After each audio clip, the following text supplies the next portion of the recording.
Well, perfect. So I'm Dr. Landrum. I do practice family medicine here in Starkville. And February is typically Heart Health and Awareness Month. So that's what we're going to talk about today, just some basics on heart disease. And for those of you that have heart disease or maybe want to try and prevent it. So what I'm going to do is go through just a few basic slides to kind of go through information. And then if y'all have any questions along the way, you can feel free to interrupt me or wait till the end. Whatever you guys are most comfortable with, I do not mind at all. So can y'all see that okay? Looks good, Emily. Good. Okay. So we will just get started and we'll go through each of these things. So here we go. So heart health or heart disease and things for us to consider in general.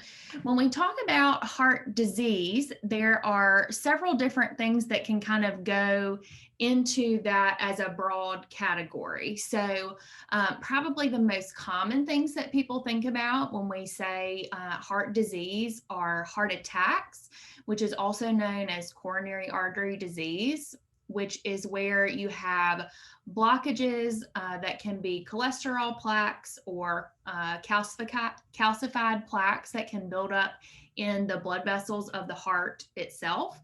And those blockages are what cause heart attacks. If any of you have had a heart attack in the past, or you have maybe almost had one or found a blockage early on and gotten a stent placed, that's the category of heart disease that would fall into. So coronary artery disease is just what results in blockages that can contribute to and cause heart attacks.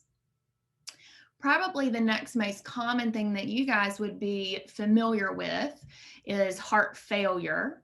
And that is essentially when the heart muscle, as it is supposed to function and send blood to your lungs to get their oxygen supply and then pump that out to the rest of your body, does not pump as well as it is supposed to. So we have several different types of heart failure, and it is something that we diagnose and talk about kind of on a spectrum. So you can certainly have mild heart failure and very severe heart failure. And a lot of how we look at that when we are treating you guys as the patients is it kind of depends on that severity or how bad the heart dysfunction or the inability of it to pump is. So that's another, probably the next largest area of heart disease. The next,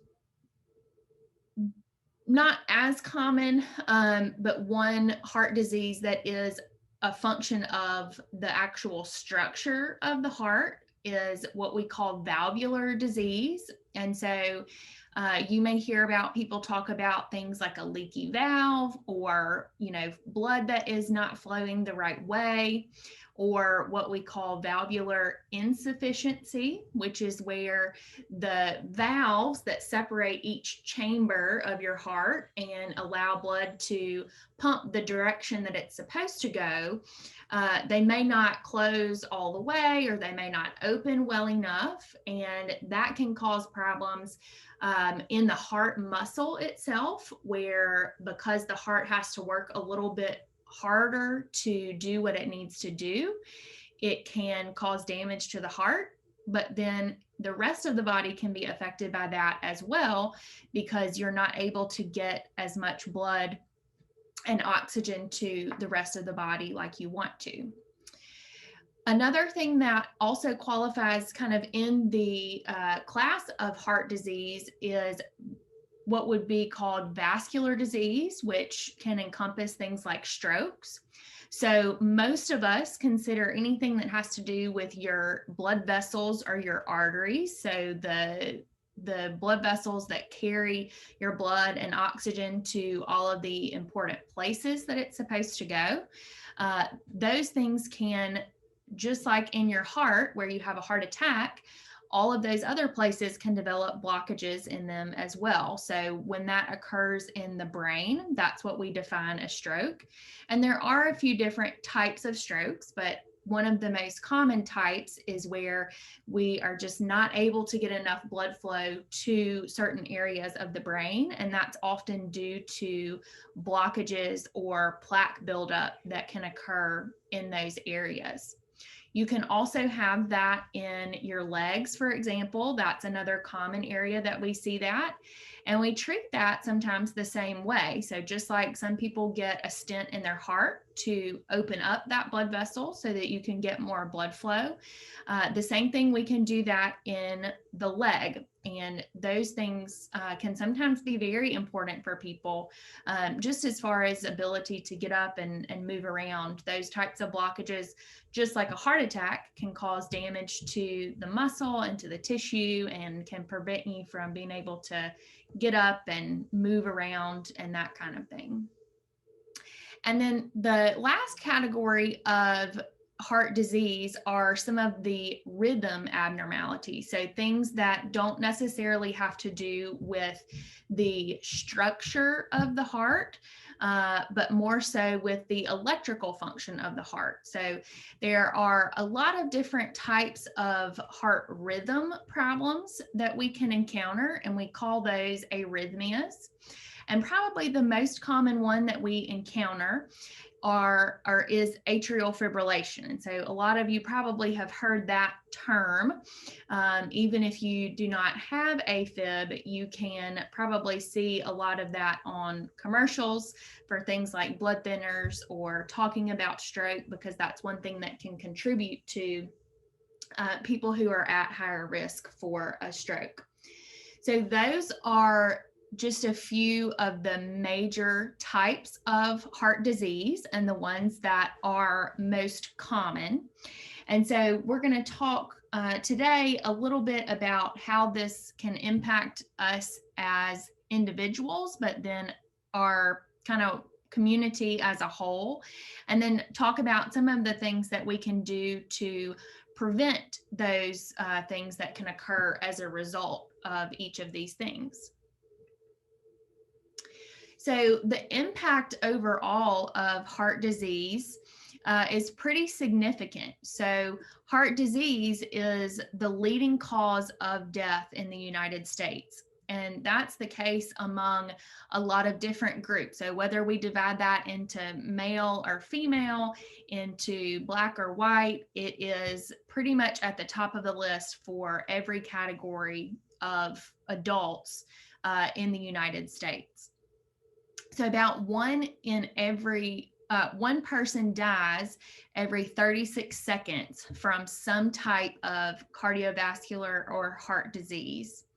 And so that turns out to be about 1 in every 4 deaths per year. And that totals to be around 655,000 people every year. So it's a really important area for us to try to focus on, and hopefully help people improve what we kind of call their risk of heart attack and heart disease, so that we can decrease the number of people who die and have other complications from heart disease every year.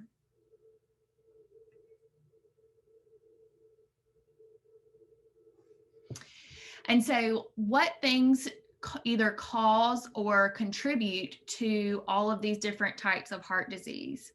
So there are a few that are just genetic or functions of age. So certain things that you just either have inherited, or you may have changes in your genetic code that contribute to this. A lot of things like atrial fibrillation, for example, or some of the milder blockages in arteries that may cause things like strokes or heart attacks. Sometimes those things are just going to occur as we get older. And so for most people, probably who are above the age of 50, most of us will have some blockages in the heart. And then atrial fibrillation, especially as we increase in age and have more and more birthdays, the risk to develop that just increases over time. So those are very common causes and reasons for those things. But there are a lot of other things that contribute to the risk and the cause for heart disease as well. And so a lot of that has to do with the type of lifestyle that we have. And so it can be our diet choices that we make, not choosing the healthiest foods or drinks. It can be lack of exercise and physical activity. It can be things like high blood pressure or diabetes that can increase the risk and the potential to have more heart disease than someone who may not have those things. Smoking and alcohol are both two very big risk factors. Smoking is probably the single most kind of habit that you could have that will give you the highest risk to have problems. Smoking very much affects pretty much every single blood vessel, artery, vein that you have in your system. So a lot of people talk about smoking being really just problematic for your lungs and contributing to things like lung cancer, but it has a really negative effect on your heart and your blood vessels and circulation throughout your body. So that is another very big risk factor that if we can hopefully get people to stop smoking or not start smoking, we can hopefully prevent a lot of these deaths and problems that are a result of heart disease here in the United States and elsewhere. And so one thing I wanted to talk about are how we can find heart disease and heart problems. So there's probably a number of tests that I bet some of you have had some of these done in the past. Most everyone has blood work done on a routine basis, and we try to encourage people to come in for their yearly checkups. And part of that type of visit is to have your cholesterol checked and your blood sugar checked to look for either really high cholesterol numbers, which can have a negative effect on heart disease and those blockages that can develop in your blood vessels. You can have a low good cholesterol level, which is also considered another risk factor because we know that the higher your good cholesterol level is, the better your body can process cholesterol and try to remove some of those plaques that can be caused from bad cholesterol levels. And then when we check your blood sugar levels, that's to help screen for and look for diabetes. And we know that diabetes in general can cause a lot of problems with inflammation in your heart and your blood vessels as a whole. And so those things are two of the easiest things for us to screen for with blood work. There are a couple of other blood tests that we are, learning about and have started to do depending on what type of heart disease you have. So some of you who have maybe had a heart attack or know someone who's had a heart attack, or if you've had to have bypass surgery done as a result of having multiple blockages in the arteries of the heart, there's a test called the CRP, which is kind of a sign of inflammation, but it is something that we see a lot in patients who have a lot of blockages. And it's just kind of a sign that the blood vessels themselves have a lot of inflammation and they're trying to get rid of those blockages. But that's something that our bodies are not always necessarily able to do. The next thing on the test that are on the list of these things that you probably hear about the most are stress tests. And those can come in a variety of types. The stress test is used to find any areas of the heart muscle that may not be getting enough blood supply. And those would be areas that you could have a heart attack. So a lot of people hear about the widowmaker artery of the heart, and that's just simply one of the large arteries of the heart that delivers a good portion of the blood to a certain area. And so we can do these stress tests either by having patients walk on the treadmill and monitor their EKG strip, which is kind of what you see the picture of there on the screen. And we can look for changes in that might tell us that certain areas are not getting enough blood or oxygen to the heart muscle. For people who can't walk long enough on a treadmill or who aren't able to walk on the treadmill at all, we have other stress tests that we can do where we basically just use a medicine to make the heart feel like it is exercising. And that basically tells us the same information, just in a different way. And then EKGs, I bet most of you have probably had at least one of those in the past. That is just a way that we look at the electrical activity of the heart. So definitely for things like we mentioned earlier with atrial fibrillation or other problems with the electrical activity of the heart, that's the easiest way for us to pick up on those things and figure out what may be wrong if someone is having a problem with the electrical activity. Next on the list, I've got here what's called an echocardiogram or an echo. And this is basically just an ultrasound of the heart that lets us look really at the pump function. And it gives us a good look at the valves of the heart and how the blood flow is flowing in and out of the chambers of the heart. So this test is really useful for diagnosing and monitoring patients who have heart failure. It basically tells us the size and shape of the chambers of the heart, if they look like they are too big or too small, or if the muscle may be too what we call hypertrophied, which basically means that it's having to work too hard and will become enlarged. Just like if you lift weights and work out, you expect your muscles to get bigger. And so when the heart is having to work too hard because it's a muscle, it can get too big as well. And that can cause a whole host of problems because of that.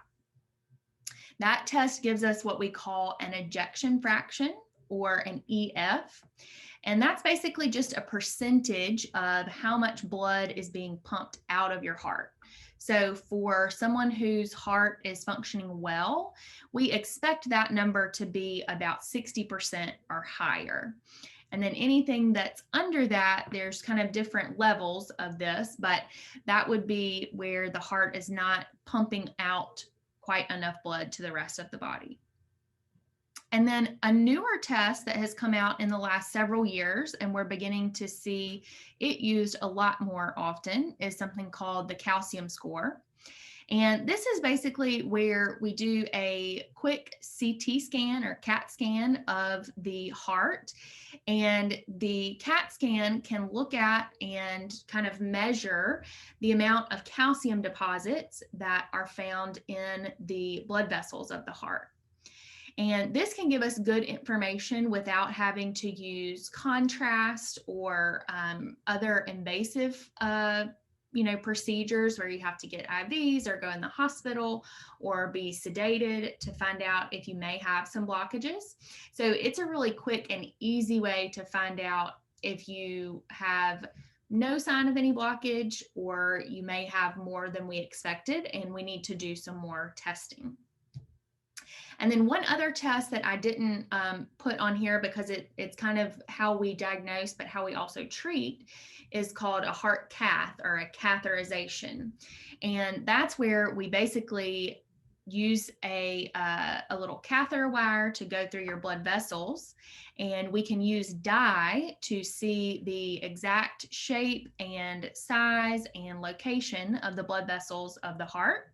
And that's how we find blockages that we can hopefully treat with something like a stent, where that will open up that blockage in the heart. So that gives us a direct look and is really the best way to see if there are areas that are blocked that we need to open back up. Now, the biggest question and what we want to talk about most today is how we can treat and prevent all of these categories of heart disease. So, like I mentioned earlier, the biggest categories of heart disease that we worry about are ones that cause heart attack and strokes. And all the other ones are very important as well, but the sooner in our lives we try to prevent these things, the less likely we are to develop some of these other things on the list. So things like heart failure and atrial fibrillation can be a result of having had blockages in the heart, where we have heart attacks and have different spots in the heart muscle that don't function as well. And so all of these things, we would hope to decrease the chance or the risk that somebody has something like that, so that we can hopefully decrease the chances that someone gets other heart problems that can potentially be much worse the more of those that we develop over time. So I already mentioned some of kind of the basic things. So things like diet and exercise, and that's what everybody hears as the recommendation when you go to your doctor. We always tell you that we want you to eat healthy and we want you to exercise more, which is much easier said than done. But I wanted to talk a little bit about one of the diets that is one of the most heart healthy diets out there. So you'll see a picture there to the side that shows some of the foods that are in the Mediterranean style diet, which is one of the most heart healthy diets that one can follow. And basically, the Mediterranean style diet focuses on a lot of fish for protein. Things like olive oil for your fats, and healthy fats like nuts and avocados, which you can see there in the picture. It focuses a lot on fruits and vegetables that are fresh, and we try to encourage as much of that in diets as we can. And as far as things like your grains or your carbohydrates, so breads or pastas, which are the tasty things that we want to all have, you want to try and look for things that are whole grain. And so that's kind of the Mediterranean philosophy of diet. And that region of the country, in fact, has some of the healthiest people in the world that live longer than a lot of other populations, because they have a diet that is so rich in these healthy fats and fruits and vegetables that they eat on an everyday basis. And then exercise is one of the next most important things. And when we talk about exercise, it doesn't have to be going out for a jog several times a week. It can just be getting up and going for a walk, or even doing exercise in your room or your home, where you get up and you are just active enough to get your heart rate elevated. You want to increase your heart rate to give it some exercise, because just like the rest of the muscles in your body, you want it to get a workout as well and stay strong, but not overwork it. So when we tell people to exercise, we try and encourage everyone to get at least 30 minutes 5 times a week, or some combination that equals 150 minutes per week. So that can be going on a walk for 15 minutes twice a day, or 30 minutes 5 days out of the week. any combination of those minutes that comes up to 150 per week can be really good just to help lower your blood pressure. It helps keep your heart healthy and can help prevent things like heart attacks and strokes. Now, one thing that some of you may have heard before, if you have heart failure or have family or friends who have heart failure, you may hear people talk about something called a fluid restriction. And so I wanted to touch on that just a little bit because it's something that is sometimes a little bit difficult to understand, because we always tell everybody we want you to get plenty of water and stay hydrated and make sure that you're getting enough water in your system. But for patients who have heart failure, sometimes it can be difficult for your body to process your fluid intake. So what happens when the heart can't pump everything out like it's supposed to, you think of it like a plumbing system. If it can't go one direction, then it's going to go backwards and get backed up on the other side. So in people whose hearts doesn't pump out all the way, everything kind of gets backed up into what we call the venous or the vein side. And that's why a lot of people with heart failure have swelling in their legs, or they may be short of breath, because all of their fluid that's supposed to pump out to one direction in their body goes the other direction and gets backed up. So when we restrict someone's fluids or try to cut down on how much fluids they have in a day's time, we do that just to try and not overwhelm the heart and the rest of the cardiovascular system. So it relieves a little bit of stress. And for most people in those situations, it helps you feel better overall. Another big aspect that I already touched on is if you smoke, that's one thing that you want to quit doing. Anytime that you quit is never too late. So even if you have been a smoker for 50 years, if you quit, your body is going to start to heal itself and do better. You're going to still have, some damage and some risk that goes along with that, but it's never too late to quit smoking. So that is one thing to always keep in mind. Prescription medicines is another thing. Obviously, that's kind of what we do as doctors, is give you medicines to help treat your conditions. And so whether it's blood pressure or rhythm problem or heart failure, we have a lot of great medicines that can be used to treat heart disease and strokes and cholesterol and heart failure. So that definitely plays a big role in treating things, but also preventing these conditions from getting worse. Cardiac rehab is one thing that you may hear about, or if you've had a heart attack or a heart surgery, you may know about.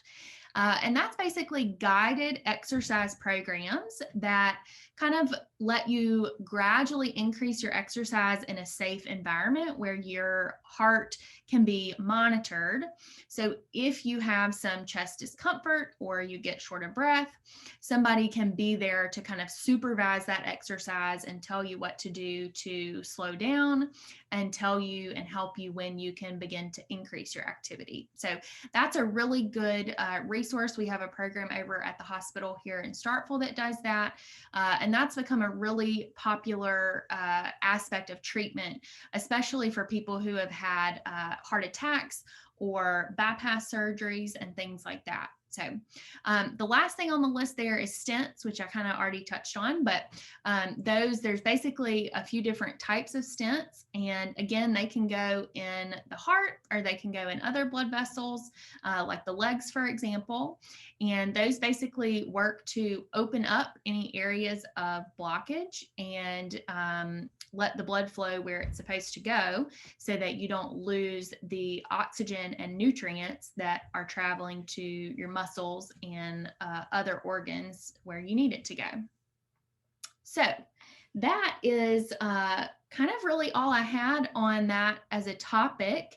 And so we've got a few minutes left here. If anybody has any questions or any other specific conditions that I can touch on, I'm happy to answer any questions that I can. Thank you, Emily. Does anybody have any questions?